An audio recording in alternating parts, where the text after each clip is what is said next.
What's going on, everybody? Welcome to T3G. My name is Fullthrottle, and today we're bringing you something a little different. We're doing a case swap, and we're going to show you why you might consider doing a case swap. As you can see to my right, we do have a Raidmax Sigita. It's a mid-tower at the time. It was about $70 to $90. I can't remember exactly what I paid for it. And this is an old case. As you can see, we'll get a little close-up shot, but in there it's very clustered. And we'll show you why you might consider going with something newer like this one over here, which is the Rosewill Stealth case. We just got this one, and basically we're just going to show you the installation, and then we're going to show you the before and after shots. Now we will be doing a review on the Rosewill Stealth case that we here have on our left. That will be coming up in future videos. But for now, we're just going to go ahead and do the case swap. Now we will be first showing you the inside of this Sigita to see how it looks. Then once we do the case swap, then we'll show you how it looks in the Stealth and why, like I said earlier, why you might consider swapping out cases. I know some older cases, you know, you already have them, so you might consider keeping them so you don't spend that little extra money. But depending on what your price range is at, you might consider getting an upgrade. So let's go ahead and see first the inside of the Sigita, and we'll go from there. As you guys can see, there's really no cable management. This back in the day was considered a mid-tower case. You got a top-mounted power supply, cables kind of hanging everywhere. Now this is a non-modular power supply, so obviously that doesn't help. But regardless, there's really not much cable management. It looks like you might be able to route something back there, but you really can't. Very small form factor motherboard. It's not a full ATX. We will be removing the graphics card because the person that's going to be using this does not require that, and also the fan here, the extra fan that you see underneath there for the extra cooling, that will be removed as well. But regardless, as you can see, very clustered, and I can't wait for you guys to see the changes in the actual Rosewill case. So we'll go from there.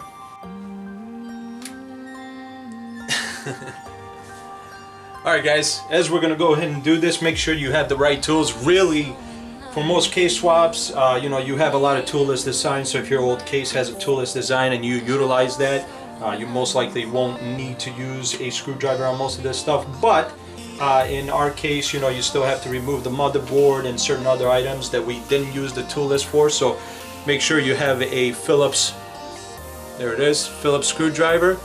Basically, it's your most basic tool that you're going to need for most removal of parts from any kind of case. I always like to start out by unplugging the power supply from the motherboard and then start removing certain items like the GPU and the hard drives, and then kind of go from there. So let's go ahead and continue to do this.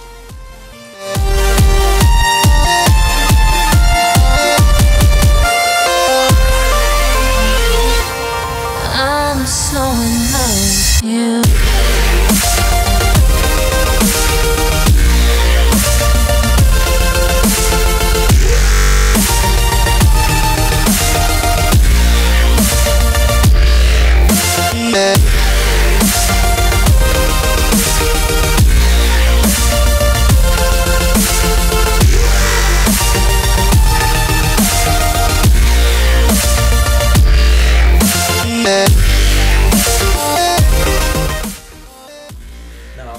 I do want to say this: as you work with motherboards and you're using a screwdriver on the motherboard, even though you're just going for the screws, make sure you don't accidentally nick the motherboard with your screwdriver, because any damage to the actual motherboard could cause issues with your system not running anymore. So make sure to be careful. Obviously you don't need to be insanely careful to the point where you're going so slow, but just make sure you're pretty careful around the board, so that way you're not causing any damage.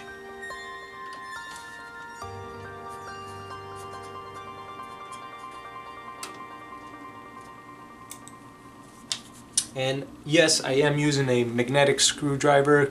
I know some people will say don't do that.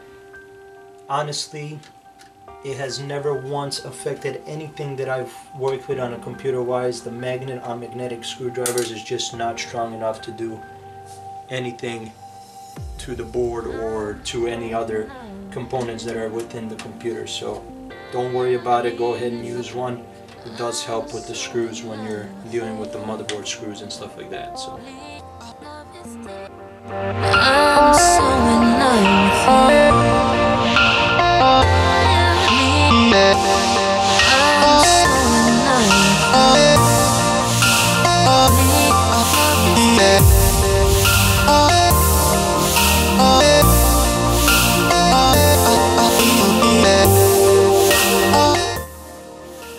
now before you do put any of the parts back into the new case, make sure you have some canned air or air compressor.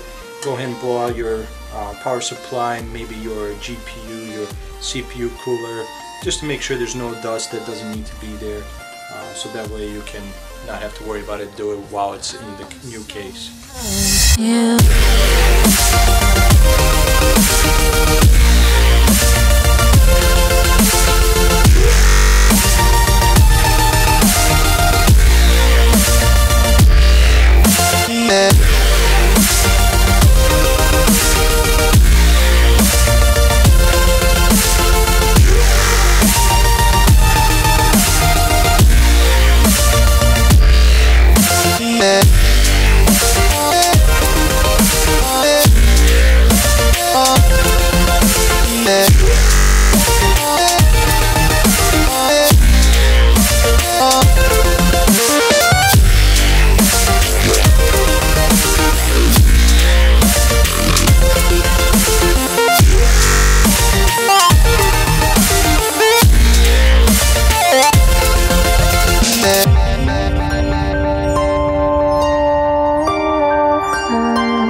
I'm so in love with you, cleaning martyrs.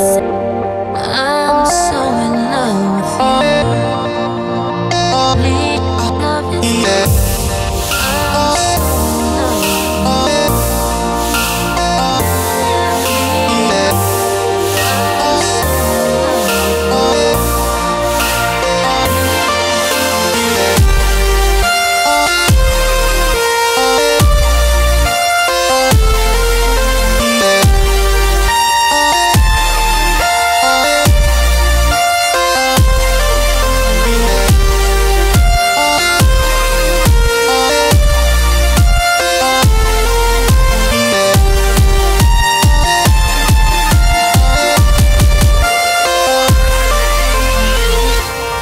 I'm so in love with you.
I'm so in love with you.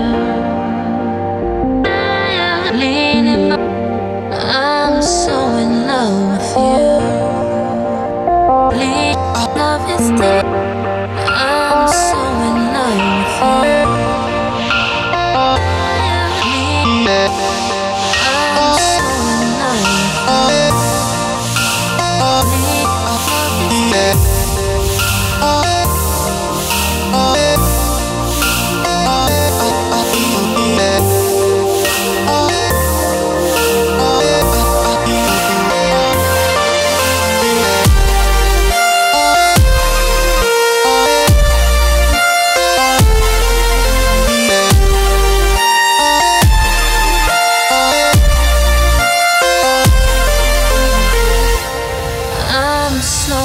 love you.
And as you can see, that's basically it, ladies and gentlemen. A lot nicer, even though we are using a older style CD-ROM drive. You can see we have the IDE connection here. It's terrible, but even with that being used, it's a lot cleaner in here, a lot less clustered. Yes, you can't really do much when you're not using a modular power supply. What you can do is, to your best of your abilities, tie them up and put them here at the bottom. It does get in the way if you're really into needing a bottom fan. That does get obviously in the way. It will prevent you from really having one there.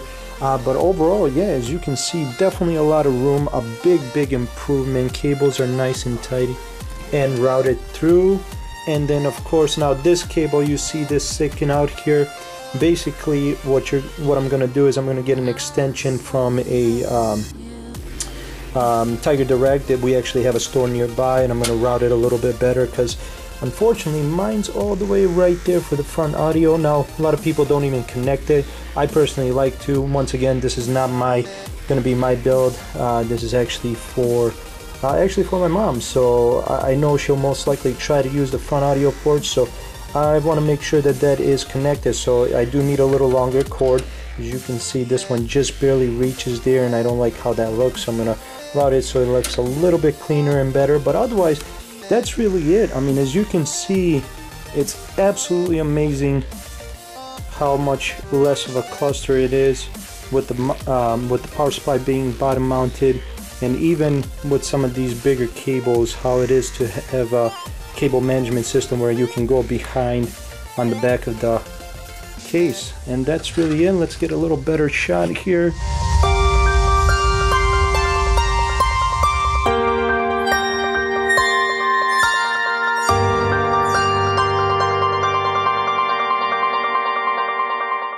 Once again, guys, as you can see, this is going to be a lot better than that old case. A lot nicer managed, a lot less cluster.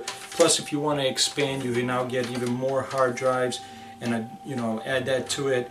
Like I mentioned earlier, when I was showing you the case a lot closer, when you don't have a modular power supply, you really can't do much. You can try routing them to the back, but if the case doesn't have a good back or a lot of room in the back, your best place is to basically put it here at the bottom. And use some ties to hold it, put them together and put them there at the bottom. Yes, it does get in the way of a bottom fan. Most of the time I don't use a bottom fan, so I'm not too worried about it. If you are looking to get a bottom fan, then I would definitely recommend considering possibly a modular power supply, upgrading to that. This is what this one has. We're not looking to upgrade. We're just looking to get a little better case out of it. And that's basically it. Everything looks amazing. Everything's a lot better. Everything is routed nicely, and like I said, for this little, if you still see it, I will be going a little bit later to get an extension for that, so we can get that set up a lot cleaner and nicer. But that's it, guys. Hope you enjoyed the video. Once again, there will be a review for this case here coming up soon, so look out for that. There's going to be quite a few more videos coming out here shortly, so keep on the lookout. And thanks for watching. Remember to visit t3gtech.com for any reviews or any other tech that you might be looking into. See you later.